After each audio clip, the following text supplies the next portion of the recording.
bom dia a todas e a todos que estão presentes aqui na Flipocinhos. Muito obrigado à Companhia das Letrinhas e à Pequena Zahar por mais esse convite. E como a Elaine falou, eu trouxe para essa sessão de contação de histórias duas histórias do escritor e ilustrador John Agee. E antes de começar a contar essas histórias, eu quero falar um pouquinho de mim, me apresentar. A Elaine já falou um pouquinho de como eu penso o meu trabalho, né? O que eu venho desenvolvendo. E é isso, eu trabalho com a contação de histórias, basicamente, e com a educação. Eu sou um artista multilinguagem e na contação de histórias eu encontro a possibilidade de exercer essas multilinguagens. Quando eu falo em multilinguagens, eu vou pensar, por exemplo, na relação com a literatura, que é uma linguagem, a palavra oral e a palavra escrita, a música, porque eu também penso muito a música como um dos elementos da tradição oral e como uma linguagem muito importante no meu trabalho também. E eu vou pensar o teatro. Teatro também como uma linguagem que influencia o meu trabalho enquanto contador de histórias. Obviamente, nesse modelo virtual, é um pouco mais difícil de trazer a presença do teatro mais efetivamente. Mas a gente vai aqui, né, se adaptando o nosso corpo, o nosso jeito de falar, a nossa expressão para essa tela, que é o que a gente tem nesse momento. Mas, basicamente, o meu trabalho faz essa costura entre a linguagem da literatura, a linguagem do teatro, a linguagem da música e a tradição oral, que também pode ser considerado, nesse caso, uma linguagem, né? Que eu conto muitas histórias da tradição oral, histórias que muitas vezes não estão escritas em livros. Essas são as histórias que eu mais conto. Hoje eu trouxe duas histórias, né, que estão presentes nesses livros do John Agee, mas, em geral, no meu trabalho, eu conto histórias que foram recolhidas da tradição oral. Histórias que eu ouvi de pessoas mais antigas, histórias que eu ouvi dos povos indígenas, histórias que eu ouvi dos povos africanos, e por aí vai. Mas é isso. Falei um pouquinho de mim, eu estou aqui no Rio de Janeiro. No Rio de Janeiro está um pouquinho mais de calor, eu não sei como está aí em Poços de Caldas, mas eu ouvi dizer que é um pouco frio, né? Então aqui eu vou aproveitar esse calor do Rio e vou mandar um pouco de calor para vocês que estão aí assistindo de várias partes do Brasil, né? Então eu vou trazer esse calor e eu vou trazer a energia do mar. Estou bem perto do mar aqui também. Então, para começar essa sessão de contação de histórias, eu trago uma música que fala sobre o mar e que fala sobre as histórias, que abre caminho para as histórias começarem. Esse é o meu agogô, um instrumento musical que eu gosto muito de tocar enquanto conto e canto as histórias. Então, vamos lá? Vamos começar? Cheguei pra uma história a contar, cheguei pra uma história a contar. Eu vim no balanço do mar, eu vim no balanço do mar. Cheguei pra uma história a contar, cheguei pra uma história a contar. Eu vim no balanço do mar, eu vim no balanço do mar. Sente a maresia te convidar. Entra aqui nessa roda que agora a história já vai começar. Sente a maresia te convidar. Entra aqui nessa roda que agora a história já vai começar. Entra aqui nessa roda que agora a história já vai começar. Entra aqui nessa roda que agora a história já vai começar.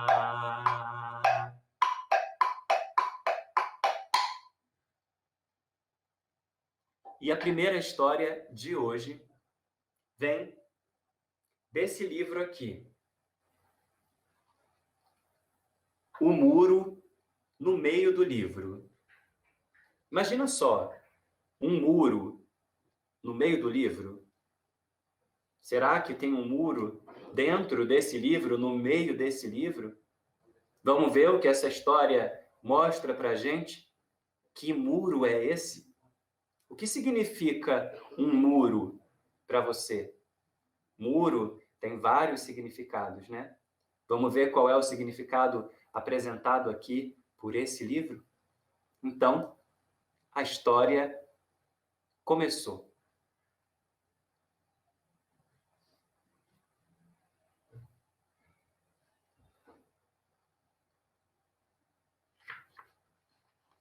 O muro no meio do livro. John Agee.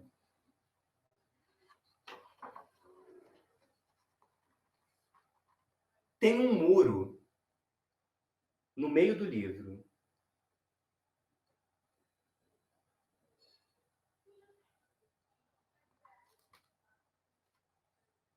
E isso é bom.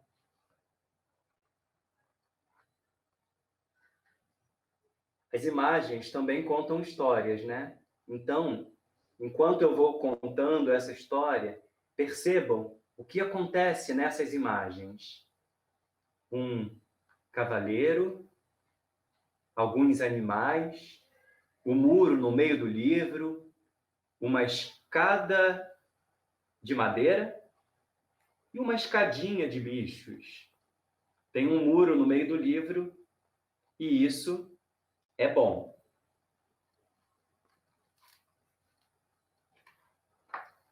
O muro protege esse lado do livro. Ué, protege? Mas protege de quê? Esse lado do livro precisa de proteção? Por quê? Vamos ver o que está acontecendo aqui nessa imagem? Por que será que o muro protege esse lado do livro?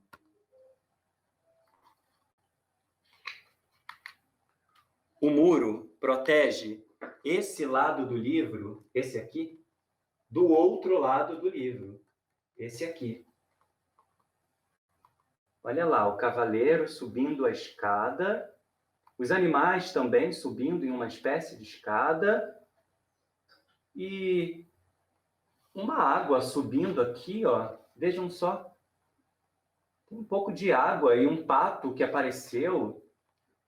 Bem, o cavaleiro diz que o muro protege esse lado do livro do outro lado do livro.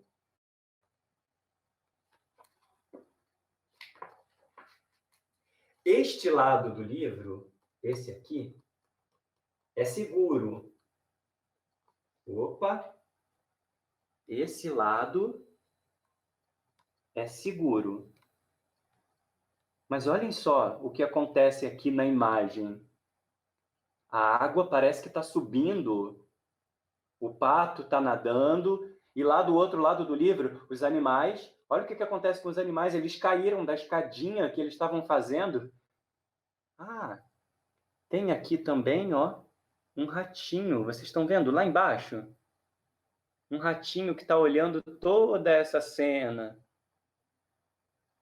Bem, o cavaleiro diz que esse lado do livro é seguro e que o outro lado do livro não é seguro. Por que será que ele acha que o outro lado do livro não é seguro? Bem, vejam.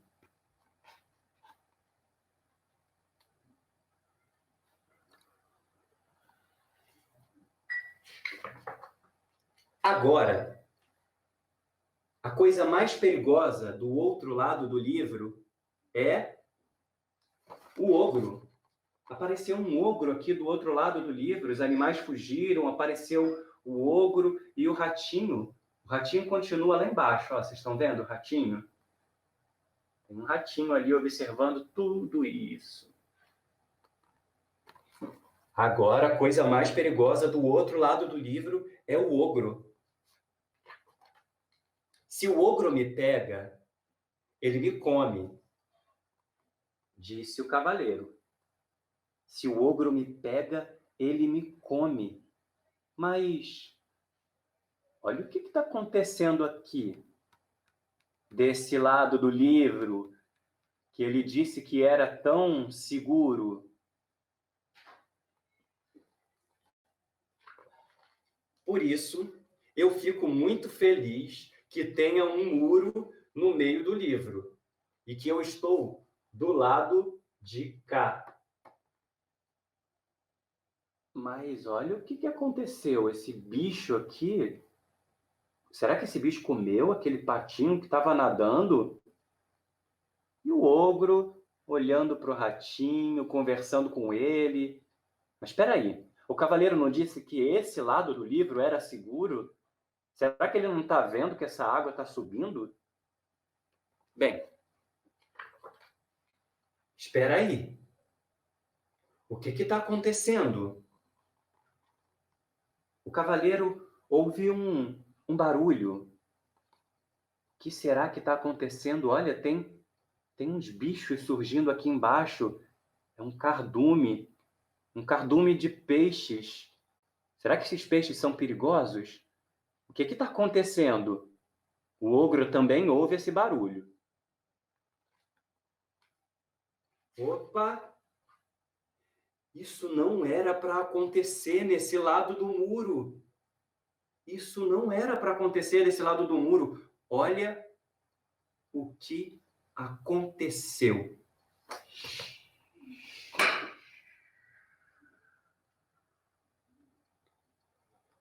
O cavaleiro caiu da escada. A água subiu e o cardume de peixes está indo na direção do cavaleiro. E agora? E o ogro? O ogro... E agora, gente? O que será que vai acontecer do outro lado do livro? Ah! Olha o que acontece. O ogro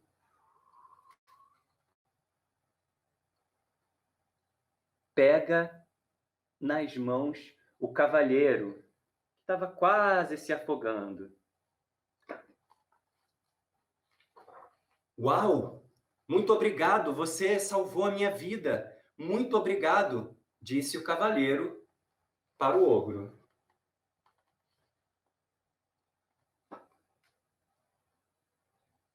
E o cardume continua lá do outro lado do livro. Mas... não! Ai, não! Agora eu estou no outro lado do livro. Nesse lado do livro aqui, que ele sempre achou perigoso. O que será que vai acontecer? Olha o ogro olhando para o cavaleiro. E aqui, ó, desse lado do livro, tem mais coisa acontecendo. Ai, não. Eu estou do outro lado do livro. E você é o ogro que vai me comer. Olha a cara do ogro para ele. Você é o ogro que vai me comer. Ha! O ogro cai na gargalhada. Eu sou um ogro legal. E esse lado do livro é fantástico. Enquanto isso, do lado do livro que ele achava seguro,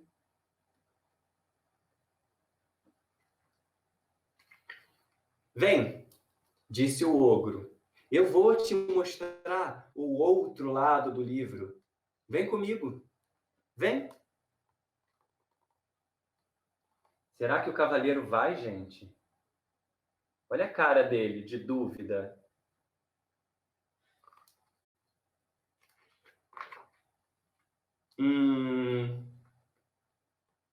Será? Será que ele segue o ogro Será que ele vai conhecer o outro lado do livro? Esse lado que ele sempre disse, que ele sempre achou que era muito perigoso e que lhe oferecia riscos? Será? Ei, ogro! Ogro! Espere por mim!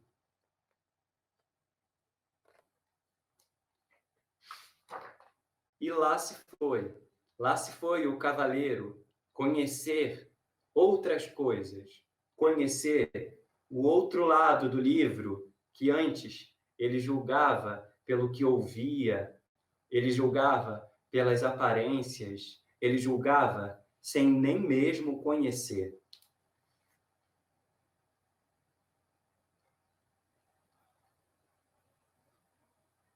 Ah, e o ratinho? Tinha um ratinho nessa história, não tinha? Gente, esperem por mim!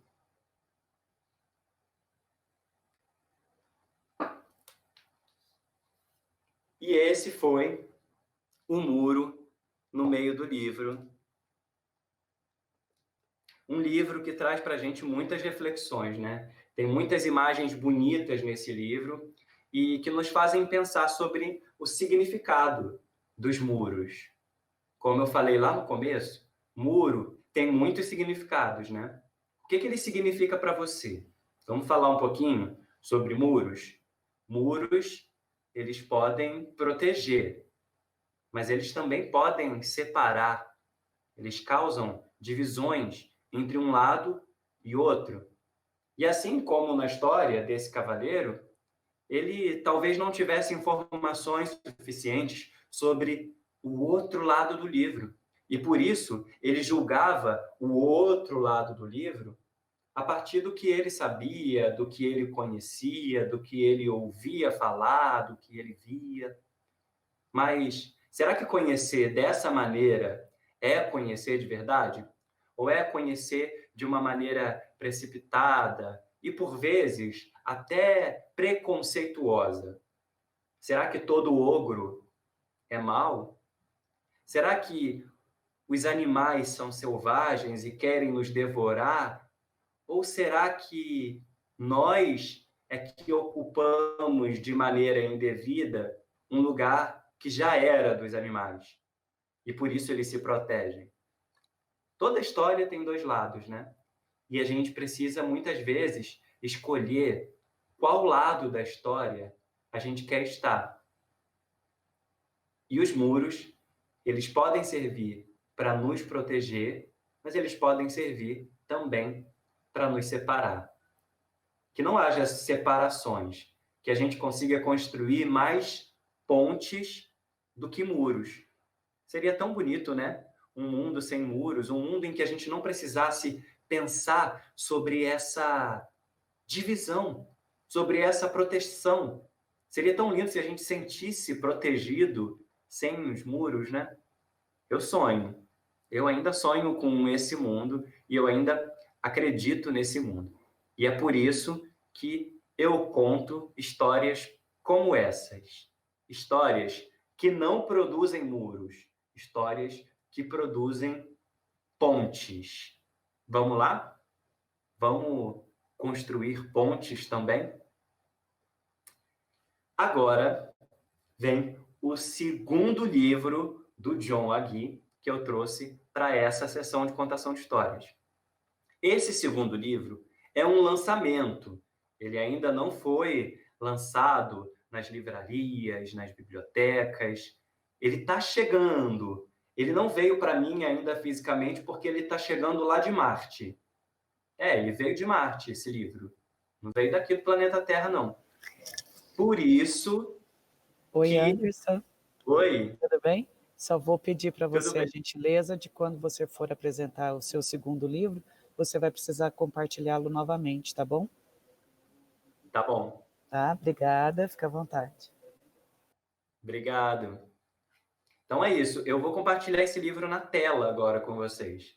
Porque esse livro físico, ele ainda não chegou, ele é um grande lançamento e vocês vão ver em primeira mão também, né? Você que está aí na programação da Flipocinhos vai ver em primeira mão as imagens desse livro tão lindo do John Agee e que também traz muitas reflexões bonitas, muitas reflexões importantes para a gente. E aí, como eu disse, esse livro veio de Marte, né? O nome dele é Vida em Marte. Espero que vocês gostem. Eu vou compartilhar agora aqui na tela. Então, guardem só um momento, que é tempo da gente fazer esse compartilhamento.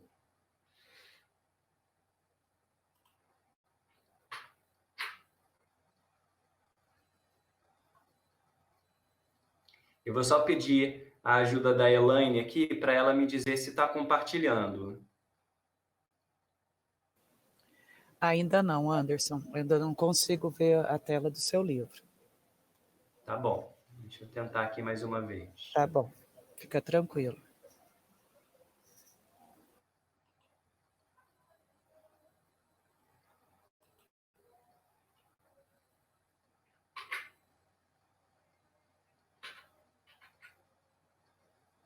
Agora foi, Elaine? Pode ir para a página do livro. Ok. Pronto, eu tô agora na capa desse livro.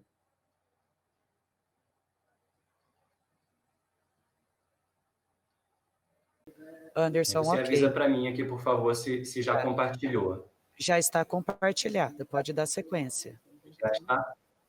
Maravilha, Já está. obrigado. Então é isso. Em primeira mão para vocês, Vida em Marte, John Agee, não sei como é que fala muito bem o nome dele, mas eu acho que é Agee. E a tradução é da Ana Tavares. Mas antes de mostrar as páginas que iniciam esse livro, eu vou tocar uma outra música, só que aqui num outro instrumento. Esse instrumento é uma imbira. Imbira é um instrumento africano. Essa daqui foi construída lá no Zimbábue. E aí, essa música que eu vou tocar é uma música que traz para a gente uma energia mais cósmica, né? Já que a gente está falando de Marte, então vamos fazer uma viagem agora para um outro planeta? Vamos fazer uma viagem assim, sair desse lugar aqui que a gente está, com as nossas preocupações, com as nossas dúvidas, com uma série de coisas que fica circulando na nossa cabeça, né? Então, vamos ouvir a música e respirar e tentar se conectar com esse outro mundo ou com esses outros mundos possíveis. Então, enquanto eu toco, respira aí. Puxa o ar com o nariz, solta com a boca e entra na energia dessa história.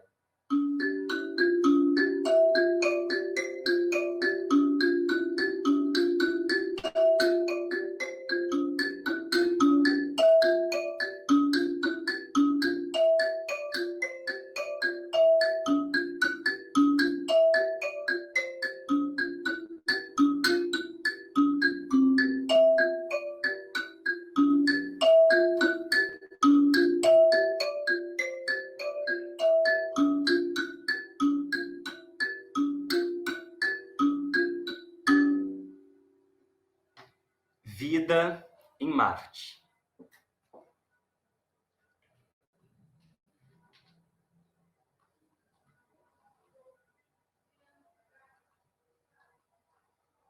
Estou em Marte.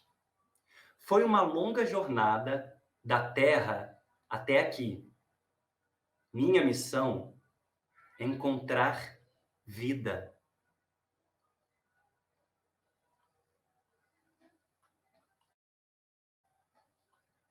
Todos pensam que eu estou maluco. Ninguém acredita que possa existir vida em Marte. Mas eu acredito. E eu tenho certeza que eu vou encontrar. Percebam todas as imagens presentes nessa ilustração. As imagens, elas também produzem muitas narrativas. Então, prestem muito atenção em tudo que vai acontecer aqui nessas imagens. Tem uma outra história sendo contada ao mesmo tempo. Todos pensam que eu estou maluco. Ninguém acredita que possa existir vida em Marte, mas eu acredito e tenho certeza que eu vou encontrar. E lá se vai esse menino.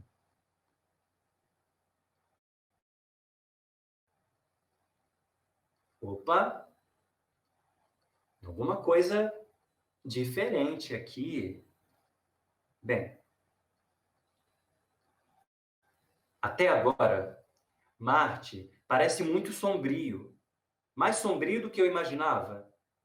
Eu estou começando a me perguntar: será que alguém poderia mesmo viver aqui?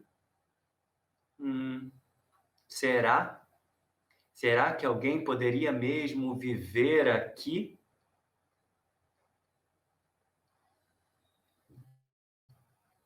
Está escuro e faz frio.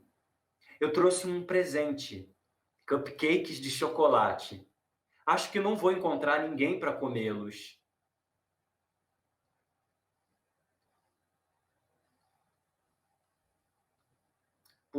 Puxa, eu estava errado. Não há nada em Marte, a não ser quilômetros e quilômetros e quilômetros e quilômetros de rochas e de poeira. É óbvio que ninguém pode morar aqui.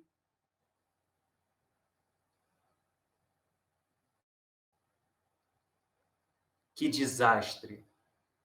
Todos tinham razão. Não existe vida em Marte. É melhor eu voltar para casa. Olha, o menino até desistiu, né, do presente que ele tinha levado. Deixou a caixa de cupcakes de chocolate ali abandonada e seguiu triste. Ele já não acreditava mais que exista vida em Marte, né?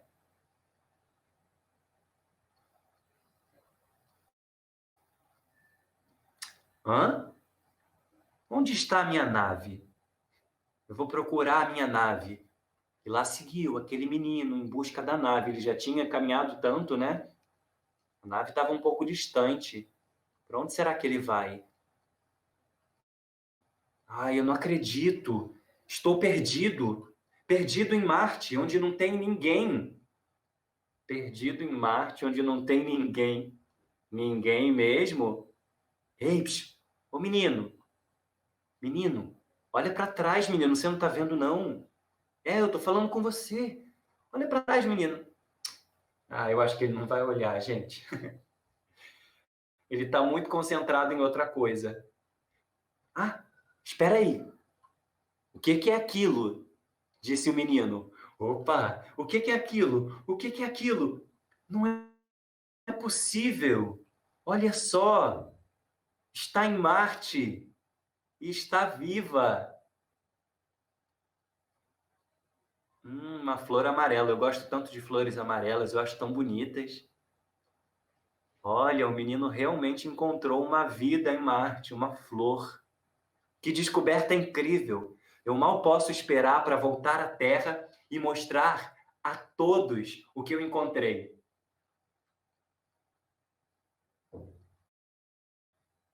Agora, eu preciso encontrar a minha nave. Aposto que lá de cima daquela montanha eu consigo ver tudo. Opa! Ei, veja a minha caixa de cupcakes. Como é que ela veio parar aqui, hein? Que coisa estranha. Então, o menino sobe a montanha. Ah, lá está a minha nave. Lá está ela, lá está ela. Eu vou atrás dela. Mas essa montanha, será que ele não percebeu que essa montanha é um pouco diferente, não? Eu acho que não. Esse menino estava tão concentrado em encontrar vida em Marte que não olhava para os lados, para baixo, para cima.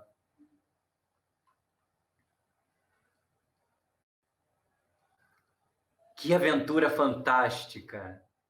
Eu sempre acreditei que encontraria vida em Marte. E eu estava certo, viu? Eu estava certo.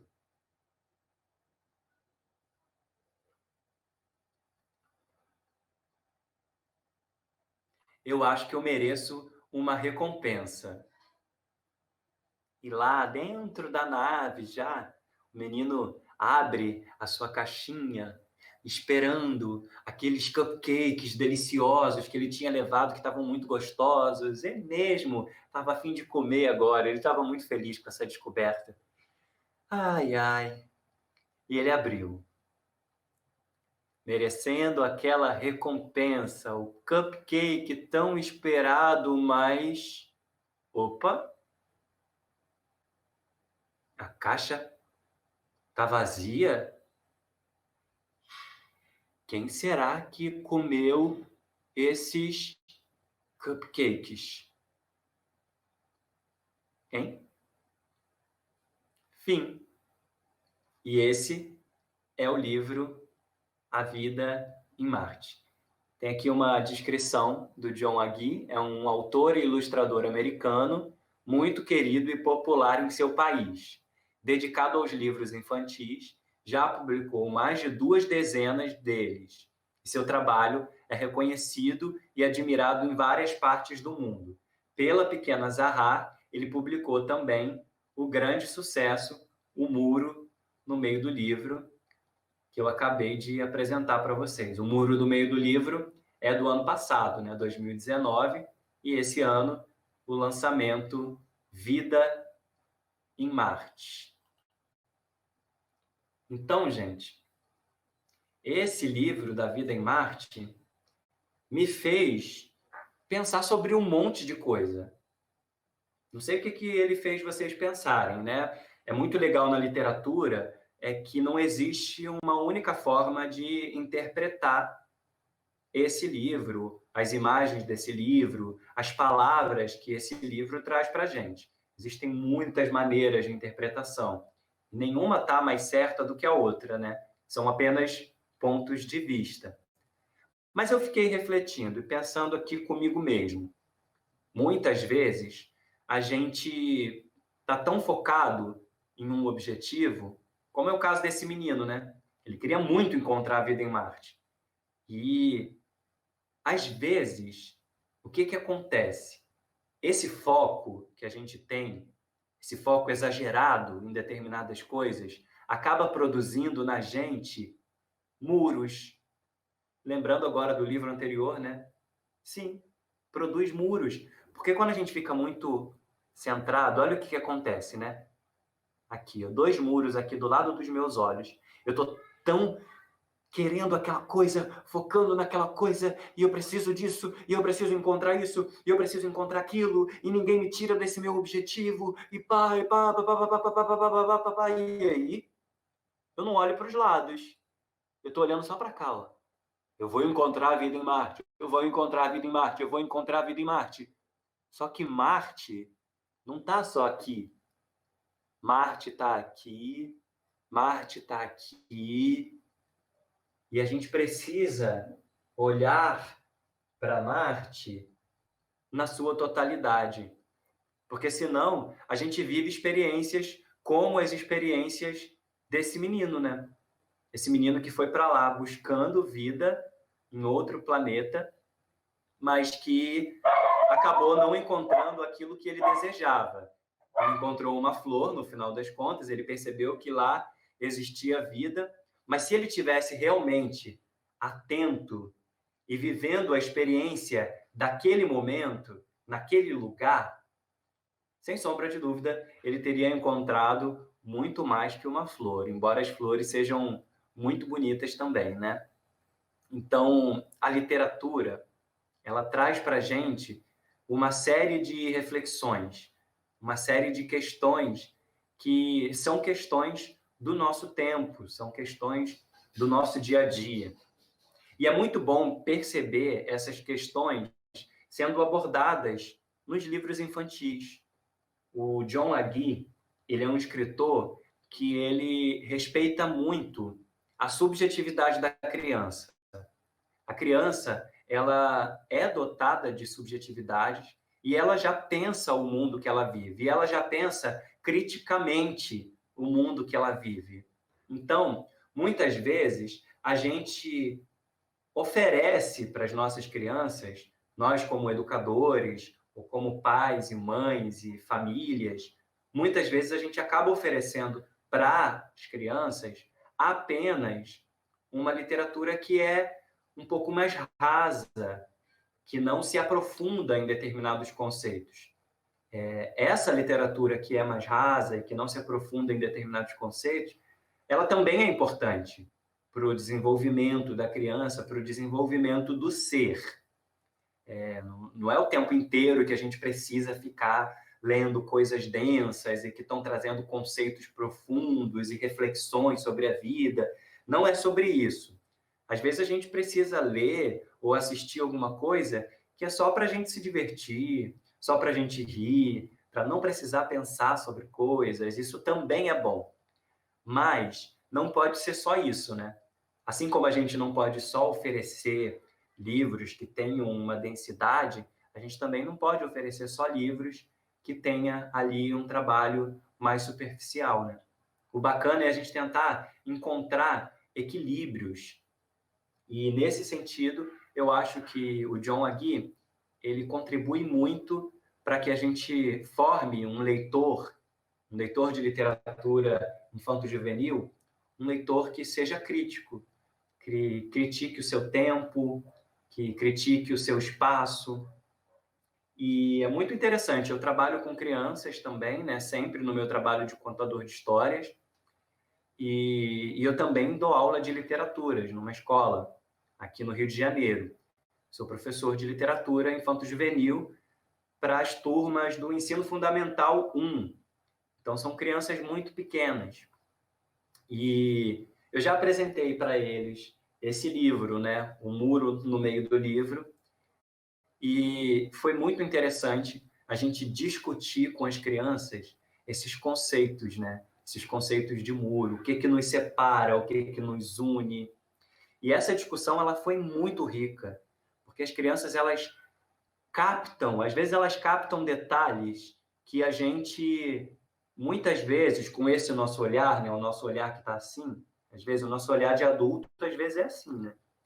E a criança muitas vezes ela vive mais as experiências com todo o seu corpo, né? A gente está muito focado, por exemplo, na leitura. Eu percebo isso com alguns adultos que leem livros infanto-juvenis, que focam mais no texto, no que o texto está dizendo. Mas o texto, ele diz muitas coisas e a ilustração, ela também contribui com a narrativa ou traz outras narrativas possíveis, né? E as crianças, elas são muito experientes em buscar essas outras narrativas presentes nas ilustrações do livro.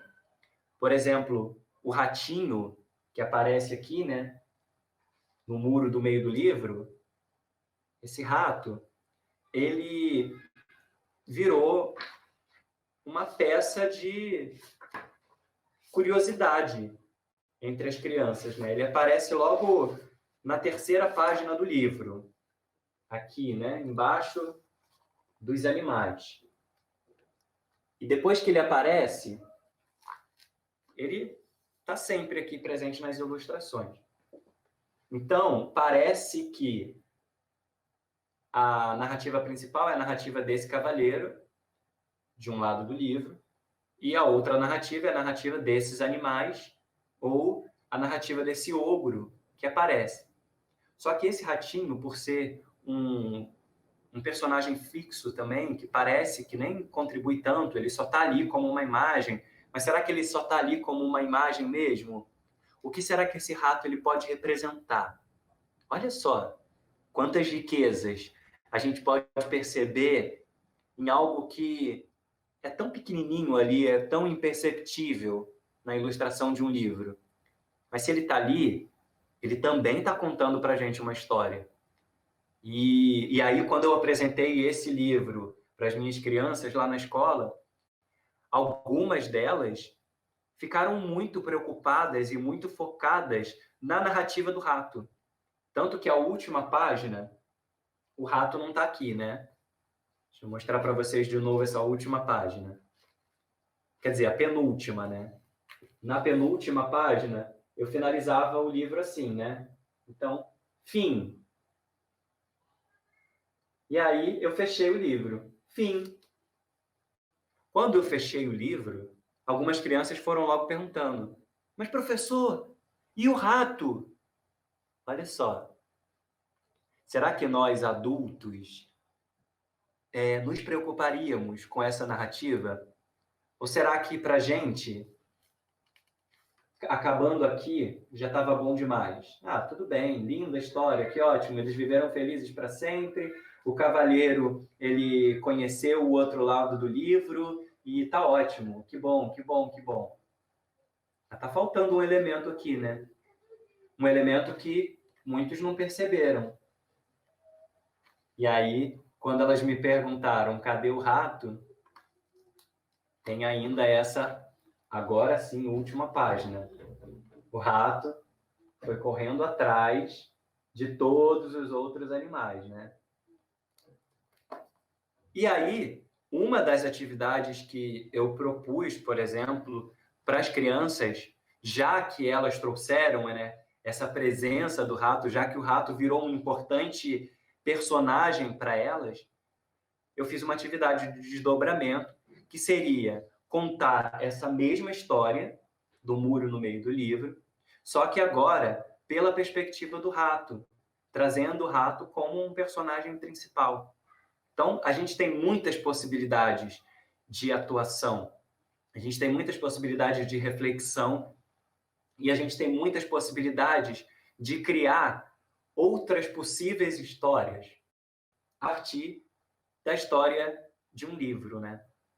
Então, nós que somos educadores, pais, familiares e que estamos preocupados, né, com a educação, o desenvolvimento, a leitura das nossas crianças, a gente precisa também abrir a nossa mente, abrir a nossa visão, abrir todos os nossos sentidos e mergulhar nessas histórias, se deliciar nessas histórias também. Porque às vezes a gente pensa, né, que é um livro para criança, e a gente acaba realmente lendo, apresentando esse livro de uma maneira superficial e rasa também. Só que tem tantas complexidades, e se a gente mergulha, e se a gente entende que essa mensagem, que o conteúdo desse livro é para a gente também, a coisa muda. Que aí a gente desperta e desenvolve na criança também o desejo por essa leitura. Eu, em todas as histórias que eu conto, eu sempre trabalho com histórias, com narrativas, com livros, com músicas que eu gosto.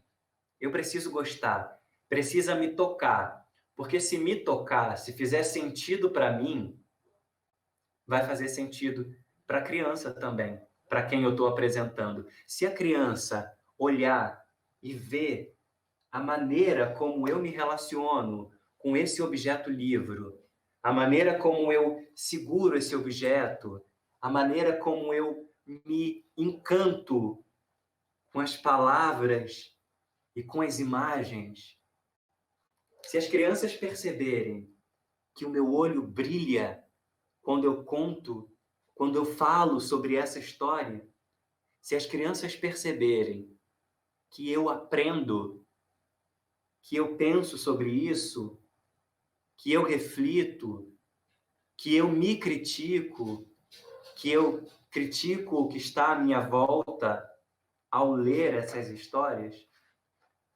assim a gente também vai formando uma criança crítica, uma criança leitora, uma criança que se interessa e que brilha os seus olhos também quando pega um livro. A gente tem reclamado muito, eu tenho ouvido muitas reclamações de alguns pais, de algumas mães, que falam: o meu filho, ele só quer saber de ficar no tablet, ou ele só quer saber de ficar no celular, jogando, etc, etc, etc, etc. E aí, quando isso acontece, eu pergunto: você mostra para o seu filho o prazer pela leitura que você tem? Quanto tempo você dedica para a leitura. Eu sei que a vida está muito corrida, né, gente? É muito corrida, talvez a gente não tenha muito tempo para determinadas coisas, mas é importante pensar que a criança, ela também percebe o mundo que ela vive muito a partir do exemplo, né? Eu ouvia isso desde criança, né? Que a educação ela vem pelo exemplo e não pelo que eu falo que você tem que fazer. Se a criança vive num lugar em que os adultos eles estão o tempo inteiro, ó, focados no celular, as crianças vão crescer achando que o normal, o natural, o que é bom, tá aqui no celular. E aí elas também vão ficar ali o tempo inteiro, porque aquilo foi apresentado para elas como algo bom, como algo que os adultos gostam, como algo que os meus pais gostam. Então eu também quero gostar, eu também quero ter. Agora, se a gente dedica o nosso tempo, mostra com o nosso exemplo que isso é bom, aí a gente já produz uma narrativa diferente. E é isso. Como eu falei lá no começo, vamos construir um mundo que tenha mais pontes do que muros. Se possível, vamos derrubar alguns muros. Talvez alguns muros físicos não sejam possíveis de serem derrubados, mas existem outros muros que não são físicos, outras estruturas no nosso mundo que a gente precisa realmente romper com elas e abrir a nossa visão, abrir o nosso mundo e que a nossa educação ela seja assim, ela seja uma educação libertadora, uma educação que não construa muros e sim pontes, que nos levem para conhecer os outros lados do livro, os outros lados do muro, os outros lados do mundo. Estou ficando por aqui, essa foi a minha fala de encerramento, espero que vocês tenham gostado, e aí vou chamar a Elaine mais uma vez, porque ela tem algumas considerações finais, né? Sim. Olá, Anderson, muitíssimo obrigada pela sua apresentação. São, sem dúvida, 2 livros lindíssimos. Espero aí que o público tenha, né, prestigiado. Obrigada, eu preciso fazer uns agradecimentos. O Flipostos Virtual 2020 é uma realização da GSC Eventos em parceria com a NUB. Agradecendo também os nossos patrocinadores, BDMG Cultural e Editora Sextante, Parceria Cultural do SESC em Minas e Senac Minas, ao apoio cultural da TEG Experiências Literárias, EPTV Sul de Minas e Móveis Trevisan. Agradecemos às editoras, escritores independentes, palestrantes e expositores.